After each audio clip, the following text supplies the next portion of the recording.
ചെരുപ്പു തുന്നൽ നാട്ടിൻപുറങ്ങളിൽ പോലും പഴങ്കഥയായി മാറാൻ ഇനി അധിക സമയം വേണ്ടി വരില്ല. കുളത്തൂരിൽ നിന്നും ഒരു വാർത്ത കാണാം. ഞാൻ കുളത്തൂരിലെ മുരേരി എന്നാണ് ചെരുപ്പ് റിപ്പയർ ചെയ്യുന്ന ചെരുപ്പ് പണിക്കാരന് ആണ്. ഞാനൊരു 16 വയസ്സ് തുടങ്ങിയ ഒരു ഫീൽഡാണിത്. ആദ്യം കോഴിക്കോട് എറണാകുളമൊക്കെ ഞങ്ങൾ കമ്പനിയിലായിരുന്നു പണി. പുതിയ പുതിയ ജെൻസ് ലേഡീസ് കോളാപൂരി ലെതർ കട്ടായി ഉണ്ടാക്കുന്ന ഒരു പരിപാടിയായിരുന്നു. അപ്പോൾ മിഷനറി വന്നതിനെ കൊണ്ട്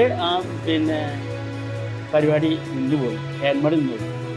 ഞങ്ങൾ 3-4 തലമുറ ഇങ്ങനെ പല ചെരുപ്പിൻ്റെ പണി, ഇരുമ്പ് പണി ഇങ്ങനെയൊക്കെ എടുത്തൊക്കെ ജീവിച്ചിരുന്ന ആളാണ്. പാലക്കാട് ജില്ലയിൽ ഇരുമ്പ് പണിയുമായി ബന്ധപ്പെട്ടിട്ടും മലപ്പുറം ജില്ലയിലും കുറച്ച് ആളുകൾ, തൃശ്ശൂർ ജില്ലയിൽ കുറച്ച് ചെരുപ്പ് പണിയുമായി ബന്ധപ്പെട്ടുള്ള ആളുകളായിരുന്നു. പിന്നെ പല തൊഴിൽ ഇതെടുക്കുന്നത്. അപ്പോൾ ഈ തൊഴിൽ നിന്നുപോയി.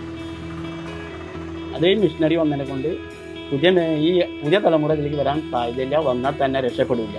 അപ്പോൾ അതുകൊണ്ട് ഞങ്ങളിപ്പോൾ നിലവിലെ സംഗതികൾ ഞങ്ങളെപ്പോലുള്ള ഒരു ആളുകൾ കുറച്ച് 3 പേരുണ്ട് ഇവിടെ.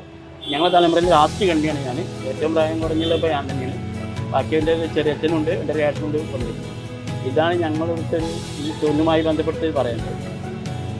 ഞങ്ങൾ പൊതുവേ ഒരു OBC വിഭാഗത്തെ ഞങ്ങൾ എടുക്കുന്നത് ഇപ്പോൾ നിലവിൽ. അപ്പോൾ മറ്റുള്ള ഒരു ആനുകൂല്യങ്ങളൊന്നും ഞങ്ങൾക്ക് കിട്ടാൻ സാധ്യതയില്ലായിരുന്നു. OBC വിഭാഗത്തിൽ കിട്ടുന്ന ആനുകൂല്യങ്ങൾ കിട്ടുന്നു. ന്യൂസ് ഡെസ്ക്, കുളത്തൂർ വാർത്ത.